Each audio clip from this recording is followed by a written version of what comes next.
Dalam cerita ini, kita akan bertemu dengan seorang tokoh utama yang memiliki hewan peliharaan yang sangat berbeda.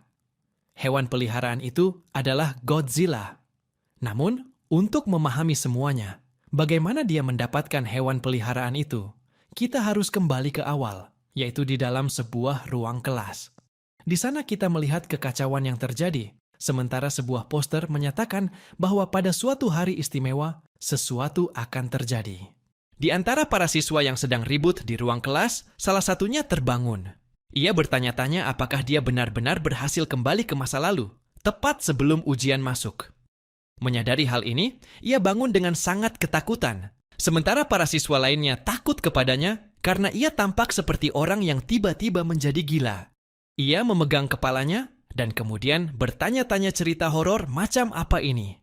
Jika benar dia berinkarnasi, setidaknya ia berharap itu terjadi setelah berhasil masuk perguruan tinggi. Maka ia mulai bercerita. Sejak zaman dahulu, umat manusia di Bintang Biru telah diganggu oleh bencana. Mungkin invasi dari monster-monster kuat, seperti yang bisa kita lihat. Namun, kerajaan tersebut terhubung dengan dunia lain. Dunia-dunia itu penuh dengan monster menyeramkan. Terkadang mereka memanfaatkan celah yang terbuka antara kerajaan mereka dan dunia manusia untuk menyerang. Monster-monster kuat itu bisa menghancurkan banyak negara dan benar-benar mengancam peradaban manusia. Mengetahui bahwa mereka kalah dalam pertarungan melawan monster, manusia menciptakan sesuatu. Apa yang mereka ciptakan adalah sistem gen binatang. Artinya, seseorang akan menyuntikkan gen binatang ke dalam tubuhnya untuk membangkitkan model monster dan membuka bakat genetik di dalam dirinya. Hanya dengan ini, para pejuang kuat dapat menyelamatkan peradaban manusia. Hal ini juga membuat para pejuang memiliki status dan perlakuan yang jauh lebih tinggi daripada orang biasa. Seluruh Bintang Biru memasuki era di mana kekuatan bela diri adalah segalanya. Jika kamu manusia lemah, kamu dianggap rendah. Hanya para kultivator bela diri yang berada di atas segalanya. Saat ia memikirkan mimpi buruk yang akan terjadi di masa depan, ia menyadari bahwa ada sesuatu yang baru muncul. Itu adalah sistem dunia lintas alam yang sedang diperkenalkan. Pemilik sistem itu sepanjang hidupnya adalah Yi. Dan sistem itu mulai menyisipkan kenangan ke dalam kepala tokoh utama kita, yang ternyata adalah seorang mahasiswa kedokteran. Namun, di saat semua ini terjadi, orang-orang di sekitarnya menyadari bahwa tokoh utama kita, yang saat itu dianggap sampah, sedang mengalami mimpi buruk. Mereka mulai menertawakannya, mempertanyakan mengapa seorang pecundang seperti dia masih mencoba mengikuti ujian masuk. Tidak hanya mereka, seorang gadis juga muncul dan menyuruhnya berhenti sekolah karena dia dianggap pecundang. Lalu menyuruhnya kembali bekerja sebagai buruh dan mati karena kerja keras. Tetapi, seperti dalam setiap kisah, selalu ada tokoh utama yang awalnya diperlakukan dengan buruk, dan selalu ada perempuan seperti ini yang menghalangi jalan tokoh utama. Namun, ia mengabaikannya karena pemilik tubuh aslinya tidak memiliki reputasi yang baik di kelas. Orang tuanya meninggal dalam kecelakaan tahun lalu, membuatnya kehilangan fokus dalam latihan dan belajar. Nilainya yang sebelumnya bagus kini jatuh drastis, menjadi beban bagi rata-rata nilai kelas. Saat ini, ia bertanya-tanya apa yang sebenarnya terjadi. Gadis itu berpikir dia ingin bertarung, padahal dia hanya memandangnya lama. Ia sadar bahwa ia mewarisi kehidupan yang tidak populer dan terjebak di momen yang memalukan dan tragis. Sang profesor muncul dan meminta mereka untuk tenang karena mereka akan menerima serum untuk membangkitkan genetika mereka. Profesor bahkan memberikan motivasi negatif, memperingatkan bahwa 3 tahun usaha mereka mungkin akan sia-sia setelah serum disuntikan. Namun semua latihan fisik dan spiritual yang dilakukan hingga saat ini adalah fondasi penting untuk membangkitkan serum tersebut. Di ruang kantor, profesor menambahkan bahwa mereka yang tidak pernah serius selama ini tidak akan mendapatkan hasil apapun. Namun, bagi tokoh utama kita, semua ini terasa seperti lelucon. Ia merasa bukan satu-satunya yang bersikap santai. Tapi sekarang, ia harus mengendalikan kepanikan karena ia tidak ingin mengalami rasa malu lagi. Namun, kali ini ia tidak akan takut. Hari ini, ia akan mewarisi peran utama, membangkitkan kekuatan serum, dan melakukan segalanya dengan benar untuk memperbaiki semua kekacauan. Sementara tokoh utama dan siswa lainnya senang akan prospek tersebut, adegan berganti ke tempat lain. Di sana, semua siswa bertanya-tanya hewan apa yang akan mereka jadikan bentuk setelah disuntik serum. Ada yang berharap berubah menjadi penghancur gunung, atau mungkin seekor naga. Tapi teman baik mereka, Kara R, hanya berkata bahwa temannya mungkin akan bangkit sebagai binatang tingkat 1. Setelah beberapa saat, genetika mulai muncul di tengah halaman sekolah. Pada saat itu, mereka menemukan berbagai genetika yang bisa diambil dan digunakan. Karena serum itu juga merupakan serum kebangkitan genetik, maka ia mengandung gen primordial dari semua binatang sihir yang pernah dicatat oleh para pejuang manusia. Setelah disuntik, tubuh akan menyerapnya dan secara acak akan membangkitkan kemampuan. Semakin kuat fisikmu, semakin kuat pula gen yang akan terbangkitkan. Profesor pun menyarankan agar mereka tetap tenang saat serum disuntikkan dan menerima kekuatan yang datang. Nama-nama siswa mulai dipanggil naik ke atas panggung. Xiang Pang dipanggil, lalu disusul Mao Uno. Mereka disuntik serum dan aura bangkit dari tubuh mereka. Namun, tokoh utama kita hanya berdiri di latar belakang, mengamati semuanya. Ia merasa ada yang aneh dari cara mereka bertindak, tapi ia abaikan. Ia mengambil jarum suntik yang ia pegang dan menyuntikkannya ke lehernya. Saat cairan biru masuk ke dalam tubuhnya, matanya melebar. Ia pun bertatapan dengan profesor. Profesor mengira tidak ada yang berubah pada diri tokoh utama, dan bahkan menduga bahwa ia menerima dosis palsu. Gadis yang mengejeknya tadi muncul kembali, mengejek bahwa seperti biasa, ia gagal dan tidak membangkitkan apa-apa. Ia menyebutnya burung yang bangun tanpa sayap, dengan kata lain, tidak berguna. Gadis itu adalah orang yang selama ini memimpin kelompok pembuli terhadap tokoh utama. Ia mengatakan bahwa semua ini sangat cocok baginya yang kini takkan menjadi pejuang. Ia menyuruhnya pulang. Namun, di saat ia mengira semuanya telah berakhir, sebuah sistem muncul, menampilkan status tokoh utama. Ia menyadari bahwa ia berhasil membangkitkan binatang yang sangat kuat dan hanya meminta gadis itu pergi. Gadis itu bingung bertanya apa yang dimaksudnya. Bagaimana bisa orang selemah dia membangkitkan kekuatan? Tapi sudah terlambat. Tokoh utama kita telah membangkitkan kekuatannya. Saat itu juga, bayangan seekor Godzilla raksasa muncul. Bahkan hanya dengan sedikit kekuatan saja, aura itu membuat gadis tadi terlempar ke belakang. Begitu pula dengan para siswa lain yang jatuh ke tanah dan bertanya-tanya siapa yang membangkitkan kekuatan sebesar itu. Aura dari sang tokoh utama begitu kuat hingga tak ada satupun dari mereka yang bisa berdiri. Adegan lalu berpindah ke tempat lain, di mana seorang gadis sedang mengendalikan binatang peliharaannya sambil menatap tokoh utama. Di sisi lain, seseorang dengan binatang peliharaan es menatapnya dan menyadari bahwa kekuatannya berbeda. Sistem pun memberitahu bahwa model yang baru saja dibangkitkan oleh tokoh utama adalah peringkat A, Nyala Gila Amola, dengan kemampuan garis keturunan bernama Napas Pembakar. Melihat informasi ini dari sistem, tokoh utama tidak percaya. Monster peringkat A. Ia terkejut. Saat melihat telapak tangannya, ia menyadari bahwa ia telah memperoleh jari emas. Dulu dia dianggap pecundang, kini dia menjadi sangat kuat.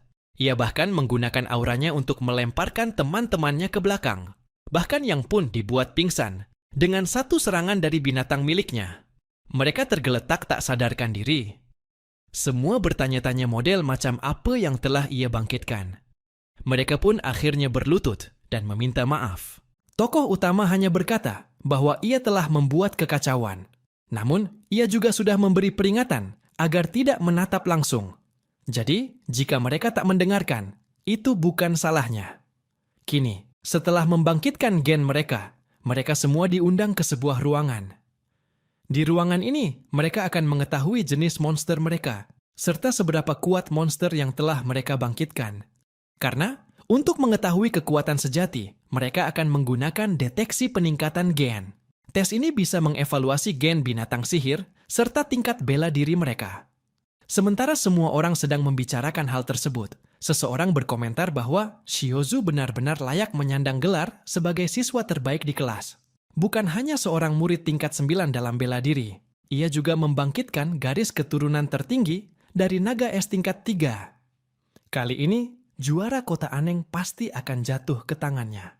Namun, seseorang lagi muncul dan mengatakan bahwa ada orang lain yang juga membangkitkan garis keturunan tingkat tinggi.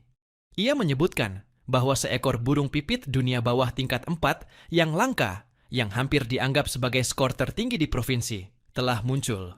Jika seekor binatang dengan garis keturunan tingkat 4 menampakkan wujud aslinya, kota bisa saja hancur karenanya. Pejuang-pejuang yang lemah tak akan bisa menghadapi monster seperti itu.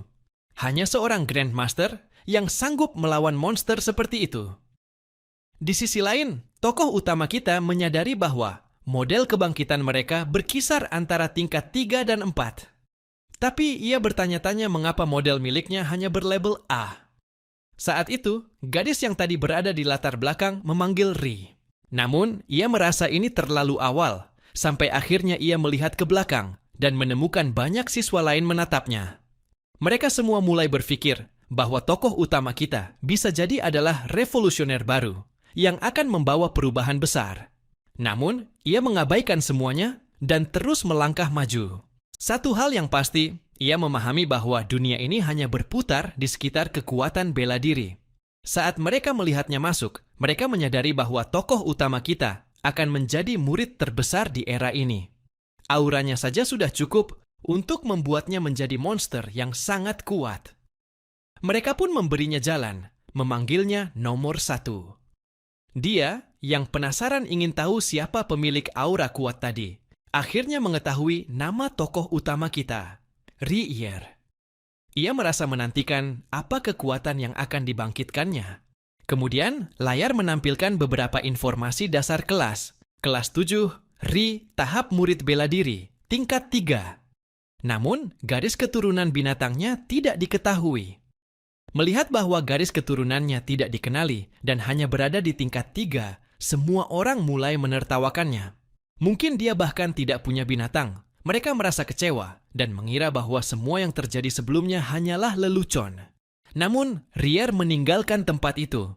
Meski ekspektasi tak terlalu tinggi, ia menerima perintah dari sistem yang menunjukkan bahwa modelnya adalah model monster tak terbatas. Model monster tak terbatas adalah semacam panduan peningkatan. Di sana, ia bisa menyelesaikan misi atau meningkatkan reputasi yang akan memberinya model-model monster tambahan. Dengan menyelesaikan misi dan menaikkan reputasi, kekuatannya akan terus bertambah. Peringkat dan modelnya kini berbeda dari yang lain. Tapi itu berarti satu hal, ia masih punya peluang. Selama ia memenuhi syarat, Rier bisa menggambar model monster sebanyak yang ia inginkan, secara tak terbatas. Dengan senyum di wajahnya, ia sadar bahwa pada akhirnya, mungkin ia akan menjadi raja para monster. Sementara ia merenungkan semua itu, adegan berpindah ke ruang guru. Mereka bertanya-tanya mengapa Rier ingin mengambil cuti begitu serius. Ia mengatakan bahwa ia ingin mengambil cuti untuk meningkatkan kekuatannya. Guru pun bertanya apakah ia benar-benar akan tinggal di rumah untuk belajar. Guru memanggilnya. Tahu bahwa jika ia benar-benar ingin menjadi pejuang, satu-satunya jalan adalah masuk perguruan tinggi. Ia juga tahu bahwa Rier sudah membangkitkan garis keturunan, tapi kekuatannya masih lemah. Tidak ada cara untuk bisa lulus ujian masuk dengan kondisi sekarang. Universitas Beijing bukanlah sesuatu yang mudah dimasuki, jadi ia harus mempersiapkan diri dengan sangat matang. Jika gagal sekali, ia harus mencoba berkali-kali. Namun, Rier mengabaikannya. Ia berkata bahwa ia putus asa ingin belajar. Ia mungkin tidak dipahami oleh orang lain, terutama karena ia sudah membangkitkan garis keturunan yang sangat kuat. Selama ia bisa berlatih keras, ia bisa meraih apapun yang ia inginkan. Ia meminta gurunya untuk menatap matanya. Matanya tidak akan berbohong. Jika itulah yang benar-benar ia inginkan, sang guru pun setuju. Tapi jika ia gagal dan mengulang, maka ia harus kembali belajar bersama guru itu lagi. Di kota, Rier berjalan sambil menyebutkan bahwa rumah orang tuanya sudah digadaikan sebesar 600.000 yuan. Dengan tambahan kompensasi dari kota sebesar lebih dari 1 juta yuan, kini ia memiliki cukup uang untuk pergi ke kota utama. Untuk meningkatkan kekuatannya sekarang, ia punya 2 pilihan. 1. Meningkatkan level sebagai pejuang. Atau yang kedua, meningkatkan tingkat kontrak dengan model Timora. Menurut data model monster tak terbatas, setiap model dimulai dengan hanya 1 titik kompatibilitas. Tapi Timora jelas memiliki 3 titik kompatibilitas. Ia tak paham dari mana 2 titik tambahan itu berasal. Namun, hanya ada satu jawaban. Model Timora menyerap kekuatan serum kebangkitan genetik dan memperoleh 2 titik tambahan. Ini membuktikan bahwa serum itu berkaitan dengan gen di dunia ini dan mungkin meningkatkan kemampuan model. Alih-alih berlatih hingga mati seperti pejuang lainnya, ia bisa menggunakan uang untuk meningkatkan kompatibilitas dan baginya, itu jauh lebih baik. Jadi, ia harus segera membeli serum peningkat genetik. Saat ia melewati sebuah toko, Rier mendapatkan kejutan besar. Matanya membelalak saat melihat orang-orang yang sedang berjalan. Ia menyadari kehadiran gen mereka. Semua orang di sini telah membangkitkan garis keturunan mereka. Setelah membangkitkan model api Timora, Rier memperoleh kemampuan sensorik unik, yaitu medan magnet kehidupan.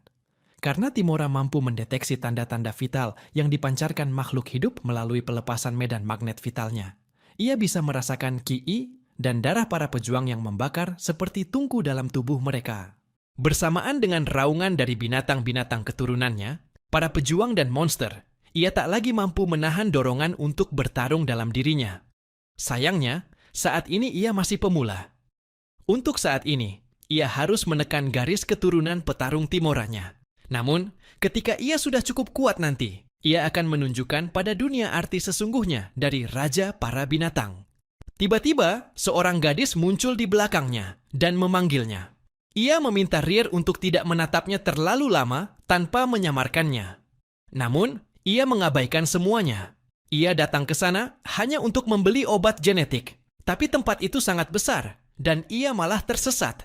Ia meminta bantuan Rier, lalu menyadari bahwa ia baru saja membangkitkan gen, dan kemungkinan besar belum bisa mengendalikan kekuatannya, yang wajar pada tahap awal ini.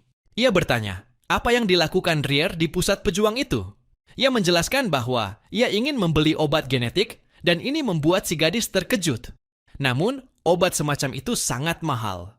Ia harus menghabiskan banyak uang hanya untuk mendapatkan 1 porsi obat genetik. Biasanya, para pejuang menunggu sampai garis keturunan mereka mencapai tingkat hambatan, bottleneck, sebelum menggunakan obat tersebut agar efeknya maksimal. Rier bertanya, berapa biaya untuk membelinya? Gadis itu mengatakan bahwa bahkan pada tingkat mereka yang masih sangat rendah saat ini, ia harus mengeluarkan sekitar 400.000 yuan. Rier terkejut dengan harganya, karena itu sangat mahal. Tabungannya hampir habis, bahkan ia tak akan sanggup membeli 5 porsi. Namun, ia tahu bahwa ia tetap akan membelinya. Tapi ia ingin mendapat diskon tambahan. Jadi, ia bertanya di mana ia bisa mendapatkannya. Gadis itu, yang ternyata orang baik, memberikan kartu nama kepada Rier. Itu adalah rekomendasi dari seorang pejuang veteran, agar ia bisa mendapatkan diskon yang bagus. Setelah menerima kartu itu, ia pun berterima kasih dan segera pergi. Sebelum pergi, gadis itu berkomentar bahwa takdir kemungkinan besar akan mempertemukan mereka lagi. Dan setelah berpamitan, Rier melanjutkan langkahnya. Kini saatnya ia mendapatkan semua yang ia butuhkan untuk melakukan peningkatan. Langkah pertama, ia pergi ke bank dan menarik sejumlah besar uang tabungannya. Dengan uang di tangan, hal pertama yang ia beli adalah senjata api. Senjata itu sudah sangat mahal, tapi setelah pengeluaran yang gila-gilaan, akhirnya ia memilikinya. Adegan kemudian berpindah ke malam hari, di sebuah rumah yang sangat terpencil dan dalam kondisi buruk. Di dalam kamar, Rier melakukan peningkatan. Ia mengambil suntikan-suntikan itu dan menyuntikkannya ke dalam tubuhnya. Namun, efeknya hampir membuatnya kehilangan kendali. Tapi akhirnya, ia mendapatkan apa yang ia inginkan. Ia berhasil naik beberapa level, dari 8 ke 10. Ia merasa bahwa kenaikan level ini luar biasa. Namun, setiap dosis genetik yang ia ambil hanya sedikit meningkatkan fisiknya. Dari terakhir kali sampai sekarang, peningkatannya hanya sedikit. Tapi tampaknya, semakin kuat tubuhnya, mutasi dasar akan menjadi semakin sulit untuk dipicu. Tapi baginya, ini bukanlah hal buruk. Dalam beberapa menit, ia berhasil mencapai apa yang biasanya dicapai orang lain dalam waktu 3 atau 4 tahun. Semua ini berkat strategi fisik dan dasarnya. Jika ia bisa mengaktifkan kekuatan garis keturunan Berlian, Diamond, mungkin ia akan punya peluang menjadi peringkat pertama dalam ujian masuk sekolah beberapa hari lagi. Tapi jika model curang yang ia miliki tidak bisa mengalahkan para jenius, maka model curang ini terlalu lemah baginya. Namun, untuk saat ini, ia harus pergi ke alam terkuat, alam rahasia. Kerajaan rahasia adalah tempat di mana monster tidak diklasifikasikan sebagai peringkat S atau R. Mereka memiliki klasifikasi yang jauh lebih tinggi dari itu. Binatang-binatang di kerajaan itu berada pada tingkat S, yang sepenuhnya tidak dapat dikendalikan oleh manusia. Dan jika suatu hari monster-monster itu memutuskan untuk menyerang dunia manusia, maka itu akan menjadi bencana apokaliptik. Sambil menceritakan kisah luar biasa ini, adegan berpindah ke lokasi lain. Di sana, Rear menyadari bahwa jumlah orang yang hadir jauh lebih sedikit dari yang ia bayangkan.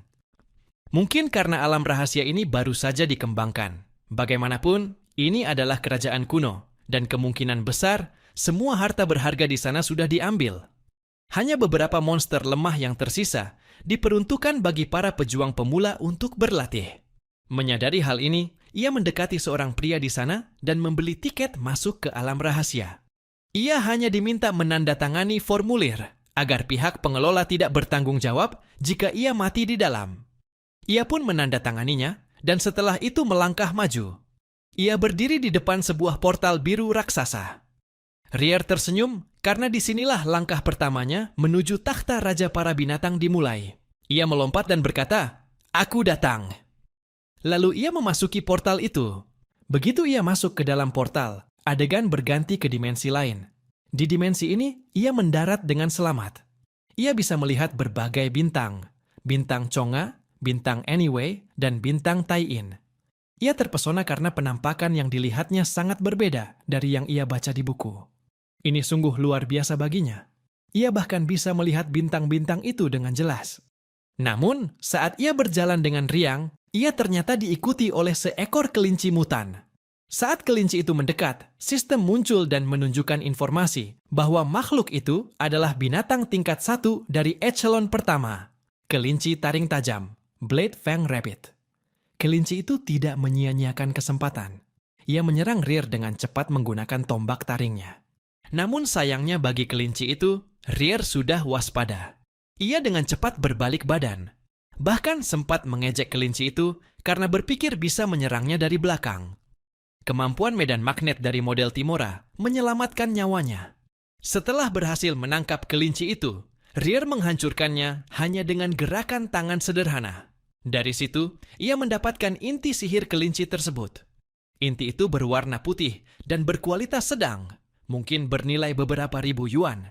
Ia berpikir, jika bisa mendapatkan ribuan yuan hanya dalam hitungan menit setelah memasuki dungeon, ini akan sangat efektif. Orang biasa bekerja sebulan penuh pun belum tentu mendapatkan sebanyak itu. Namun, ia sadar bahwa mengumpulkan inti sihir dari monster level rendah saja tidak akan banyak berguna. Akan lebih baik jika ia menemukan monster yang lebih kuat. Saat memikirkan hal itu, seekor monster muncul di kejauhan. Tampaknya seperti seekor ular raksasa mutan, dan hal itu langsung menarik perhatian Rear. Inilah saat yang ia tunggu-tunggu, monster yang sangat ia inginkan akhirnya muncul. Dengan kemunculan ular mutan itu, ia mencabut pedangnya. Masih di dimensi yang sama, dari kejauhan terlihat mata seekor monster lain yang lebih berbahaya sedang memperhatikan. Sementara monster itu memperhatikan dari kejauhan, Rear telah bersiap dengan pedangnya, menghadapi ular raksasa mutan. Dengan satu gerakan sederhana, ia berhasil melukai monster itu. Sambil bertarung, ia teringat isi sebuah ensiklopedia monster yang menyebutkan bahwa kulit baja di punggung monster ini serta lapisan sihir di perutnya membuatnya sangat sulit dilukai.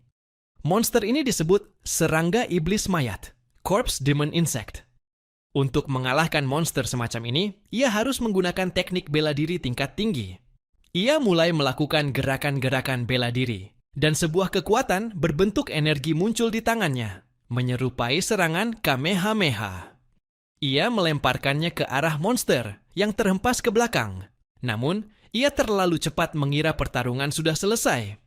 Ular raksasa itu melemparkan rahangnya ke arah Rier seperti proyektil. Menyadari bahaya itu, Rier segera menghindar ke samping.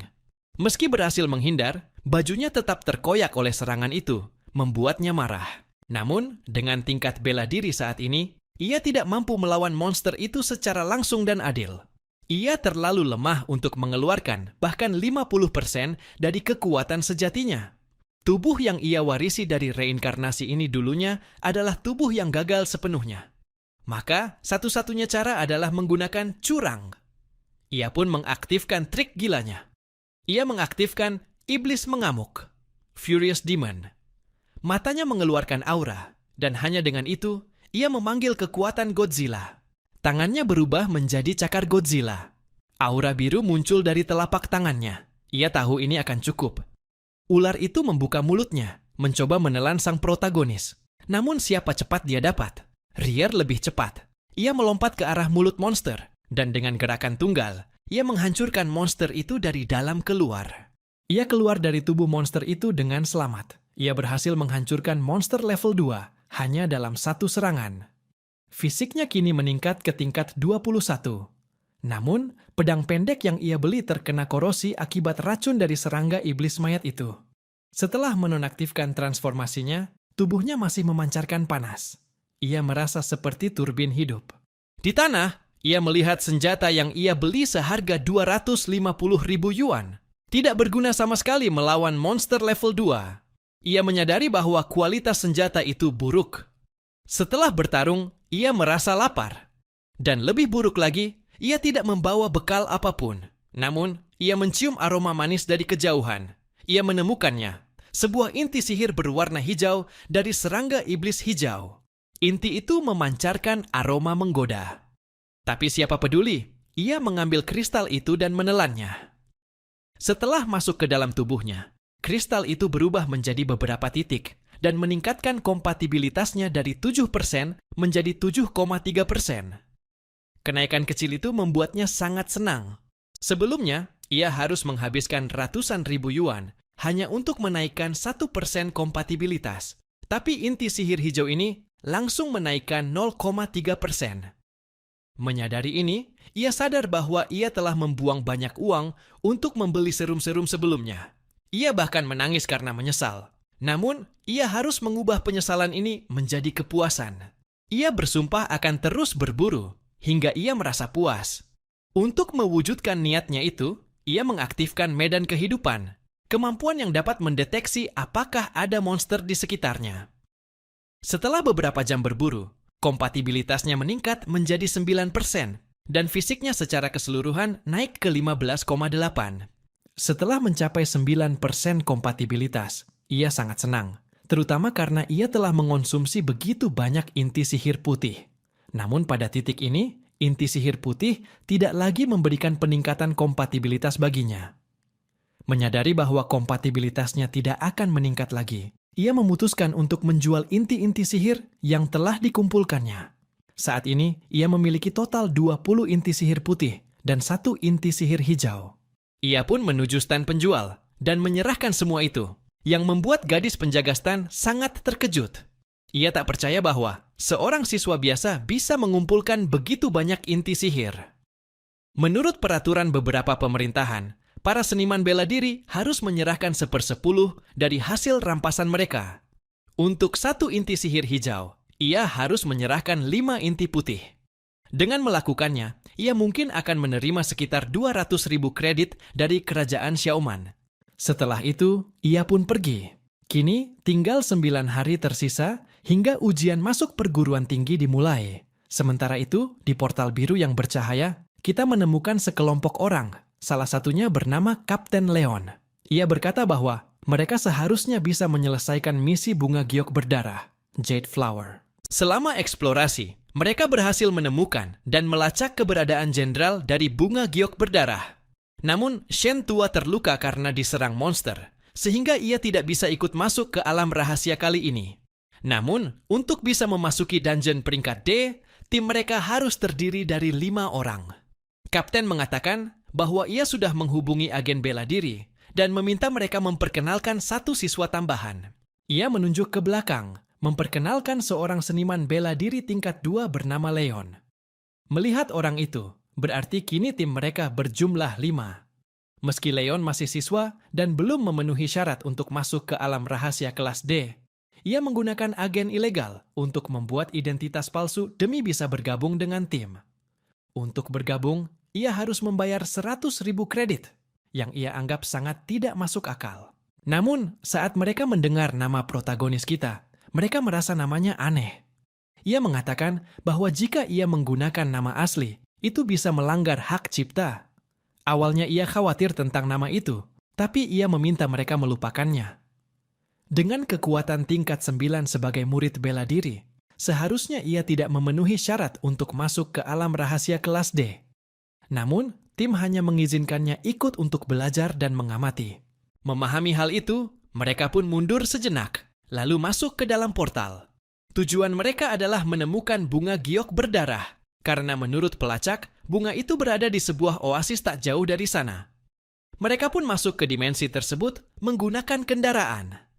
Saat berada dalam perjalanan, dan debu mengepul di belakang mereka, Rier berkomentar bahwa sebelumnya mereka berada di hutan hujan, kini berada di gurun. Sepertinya alam rahasia tidak terhubung ke satu dunia saja. Namun, saat mereka berlari, beberapa dari mereka menyadari bahwa ada tikus iblis tanah, Earth Demon Rats, yang sangat cepat dan kemungkinan besar akan mengejar mereka. Menyadari bahwa mereka harus segera dieliminasi, Rier mengambil beberapa belati dan mengumpulkan energi bela diri, lalu melemparkannya ke arah belakang. Belati-belati yang dilempar meledak setelah mengenai para tikus, memungkinkan mereka melanjutkan perjalanan. Setelah eliminasi berhasil, Rier menyadari bahwa ia telah memadukan energi bela diri ke dalam belati itu. Ia melemparkannya dengan sangat cepat dan menghasilkan ledakan tepat di wajah para monster. Salah satu anggota tim menatapnya dan menyadari bahwa orang ini tidak banyak bicara, tapi kejam dalam bertindak. Adegan berpindah ke tempat lain di gurun pasir. Mereka sampai di oasis. Seluruh tim berjalan, dan Rier berada di belakang. Saat ditanya mengapa ia tidak mengemudi mendekati oasis, ia menjawab bahwa monster di sini sangat sensitif terhadap suara mesin atau suara keras apapun. Maka, ia mulai membagi tugas.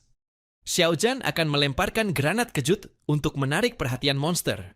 Nanti, mereka akan menyiapkan jebakan. Lu Tua akan memberikan tembakan penekan. Sementara Rier belum tahu tugasnya.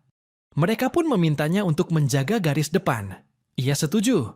Setelah menyusun strategi, mereka mulai menjalankan rencana untuk menarik perhatian monster. Mereka melempar kembang api ke udara, dan beberapa menit kemudian, kembang api itu meledak, menarik perhatian monster. Ledakan itu menjadi ancaman bagi monster, yang menafsirkannya sebagai serangan dari monster lain yang mencoba merebut wilayah mereka. Seekor naga tanah tingkat 2 pun muncul dan bangkit dari pasir. Mereka segera memanggil si pemula dan memperingatkannya agar berhati-hati karena monster itu sedang menuju ke arahnya. Saat semuanya terjadi, bayangan misterius dari seseorang yang tak dikenal muncul dari kejauhan. Orang itu memungut salah satu belati yang tertinggal di tanah. Ia kemudian menjilatnya, lalu tiba-tiba tertawa ke arah kelompok Rier. Tertawa itu bukan tanpa alasan. Itu adalah ejekan penuh makna. Cerita berlanjut. Di lokasi yang sama, kita menemukan seseorang sedang mengayunkan pedangnya dan dengan satu tebasan berhasil memenggal kepala seekor monster. Seseorang mendekati Kapten Leon dan menyadari bahwa monster itu telah dikalahkan dan mereka bisa bergerak maju. Namun, saat mereka senang akan kemenangan itu, monster yang tergeletak di tanah tiba-tiba bangkit kembali dan mengangkat cakarnya ke arah kapten. Dalam situasi itu, ia tak bisa berbuat banyak. Tiba-tiba seseorang melompat. Itu adalah Rier.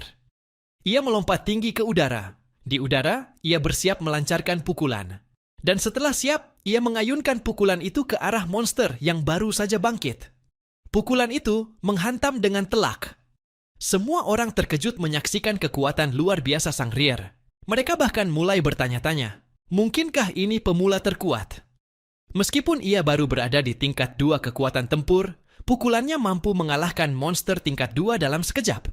Seseorang lalu menghampirinya dan berkata bahwa karena Rier telah menyelamatkannya, ia kini menganggapnya sebagai rekan sejati. Mereka melaporkan kepada kapten bahwa monster telah dikalahkan dan kemudian menunjuk suatu arah, menanyakan apakah benda merah yang mengilap di sana bernilai tinggi. Kapten menjawab bahwa itu sangat berharga. Hari ini mereka memperoleh hasil panen yang bagus. Namun, Rier menyadari sesuatu yang tak biasa. Ia melihat bahwa benda itu tampak lezat, menggoda. Hanya saja kali ini mereka hampir gagal. Mereka nyaris tidak bisa mengalahkan naga tanah itu, tapi mereka berhasil pada akhirnya. Tiba-tiba, seseorang menyerangnya dari belakang. Orang yang sejak tadi diam dan tak menimbulkan kecurigaan. Ia berkata, "Jangan kaget." Anggota lain di kelompok bingung dan bertanya, "Apa yang kau lakukan?" Ternyata, ia telah mengkhianati kelompok tersebut. Ia mengayunkan lengannya ke belakang untuk menyerang Rier, namun sang protagonis berhasil menghindar.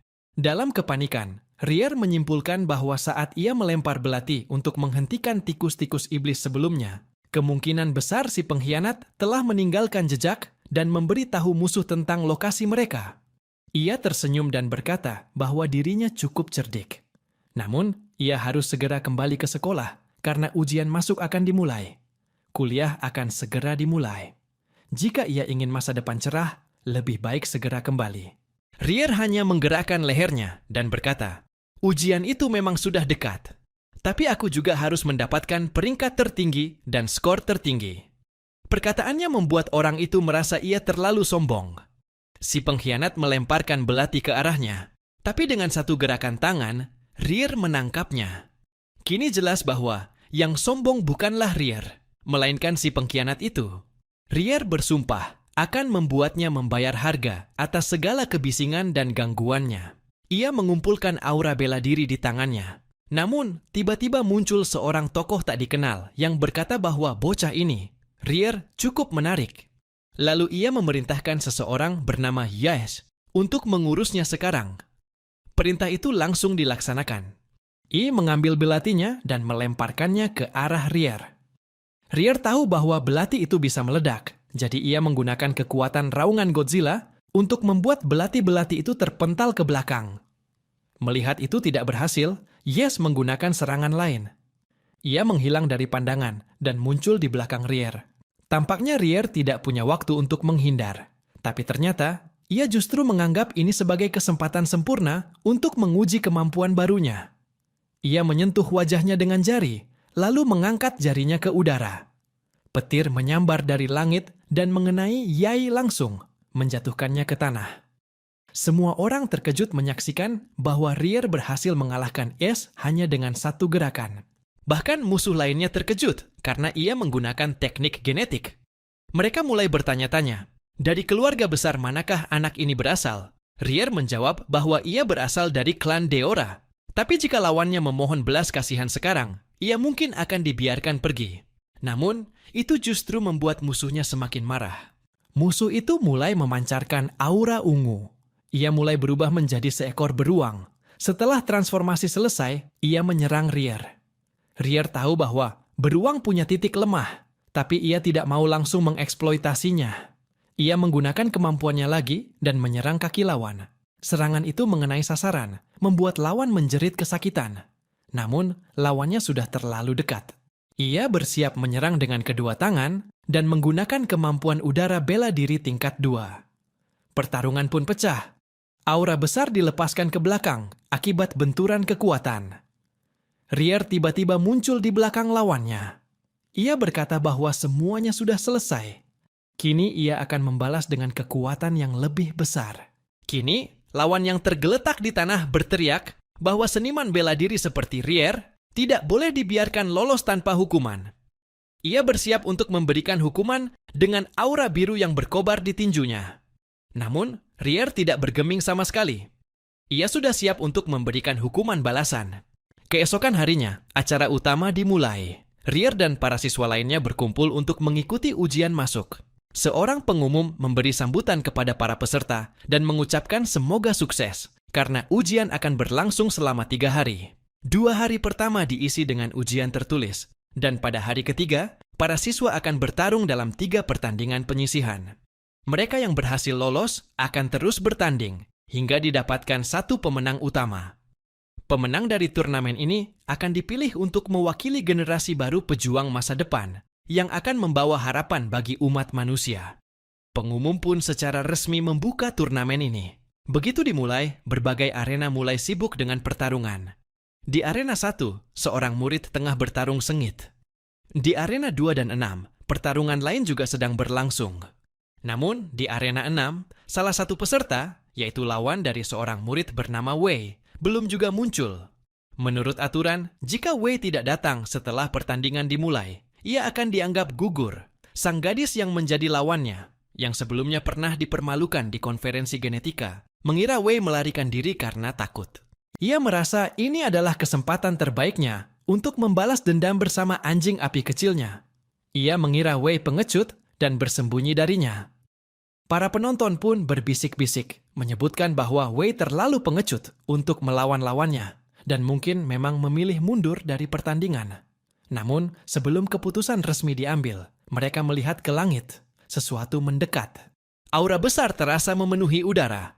Racun dan asap ungu menyelimuti langit. Mereka menyaksikan sosok yang terbang di udara.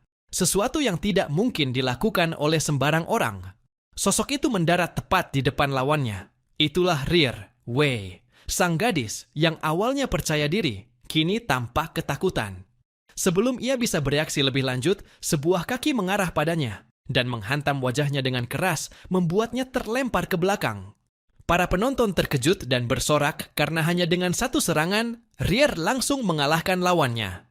Penampilan Wei hari itu sangat mencolok. Ia menghancurkan lawannya tanpa ampun, dan hasil pertarungan diumumkan. Ia menang. Aptitude, bakat tempurnya tercatat mencapai 226 poin, dan kompatibilitas genetiknya naik menjadi 20%. Kapten Lin memberikan buah giok kepada Rier, yang membuatnya semakin kuat. Meskipun mengendalikan kekuatan dari buah itu butuh waktu, pada akhirnya ia berhasil. Kini, giliran pertarungan berikutnya. Lawannya adalah Long, murid dari sekolah tingkat 2, sedangkan Rier berasal dari tahun pertama. Begitu pertandingan dimulai, Rier tidak memberi Long kesempatan untuk bernapas. Ia langsung menyerang dengan kekuatan besar dan mendorong Long ke belakang. Lalu pertarungan sejati pun dimulai. Seorang penonton berkata, "Sekolah tingkat 1 menang lagi." Rier menghancurkan lawannya yang kedua. Penonton bersorak gembira karena semua pertarungan yang dijalani Wei selesai hanya dengan satu tendangan. Beberapa mulai bertanya-tanya, mungkinkah ia seorang manusia super? Setelah kemenangannya, para jurnalis dan perwakilan universitas mulai mengerumuninya. Mereka bertanya-tanya apakah ia akan bergabung dengan salah satu universitas terbaik. Salah satu dari mereka mengatakan bahwa universitas mereka adalah universitas swasta dan menawarkan beasiswa penuh. Namun, Rier menunjukkan ketidaktertarikan. Saat ditanya universitas mana yang ingin ia masuki, ia meminta maaf, lalu menjawab bahwa impiannya adalah masuk ke Universitas Hangdu. Mendengar ini, semua orang di sekitarnya mulai pergi dengan kecewa dan mencibir, mengatakan bahwa biasanya pemenang menjadi terlalu sombong. Namun, Rier menjawab tidak demikian. Universitas Zhanggu, menurutnya, adalah salah satu yang terbaik di negeri ini. Tapi di kota tingkat 2, hanya mereka yang terbaik yang bisa memasuki tanah suci. Ia meminta mereka melupakan hal itu. Baginya, hukum yang berlaku adalah bahwa hanya para pejuang terkuat yang akan bicara. Dan ia ingin melihat ekspresi wajah mereka saat ia mendapatkan peringkat pertama. Saat ia tenggelam dalam pikirannya, seseorang datang dari belakang dan meminta untuk mengevaluasi level kekuatannya. Setelah evaluasi, diketahui bahwa ia telah mencapai tingkat 9, padahal beberapa bulan lalu ia masih di tingkat 2. Mereka bertanya-tanya, bagaimana itu bisa terjadi? Ia tidak bisa mengatakan yang sebenarnya, jadi ia membuat alasan bahwa sebelum meninggal, ayahnya memberinya pesan untuk pergi ke alam rahasia. Di sanalah ia bisa membangkitkan kekuatan sejatinya. Orang-orang bingung mengapa mahasiswa seperti dia ingin masuk ke kerajaan rahasia. Tapi ia mengabaikan kebingungan itu dan melanjutkan ceritanya bahwa saat bertarung di sana, ia tanpa sengaja menghancurkan blokade genetik dalam dirinya. Semua yang mendengar ini langsung terkejut dan berlari untuk melaporkannya pada pihak-pihak penting dunia. Mereka menyadari bahwa Itu adalah penemuan besar. Mereka pun berterima kasih pada Rier. Saat ia pulang ke rumah, ia mendapat kejutan. Di televisi, ia melihat siaran langsung dari orang-orang yang mengaku sebagai orang tuanya. Mereka mengatakan bahwa ia telah melakukan hal hebat karena lulus ujian, bahkan mendapatkan peringkat pertama. Ia terkejut karena ada siaran langsung yang mewawancarai orang tua, teman-teman, dan kandidat lainnya. Tapi bagi Rier, itu adalah rasa malu, karena ia sebenarnya adalah seorang yatim piatu. Ia bertanya-tanya, mengapa ada orang yang ingin memujinya seperti ini? Setelah menyaksikan siaran langsung yang memalukan itu, Rier hanya bisa menghela napas. Ia berkata pada dirinya sendiri, "Aku bahkan tidak tahu siapa mereka. Dunia ini benar-benar gila." Ia mematikan televisi dan mencoba menenangkan pikirannya.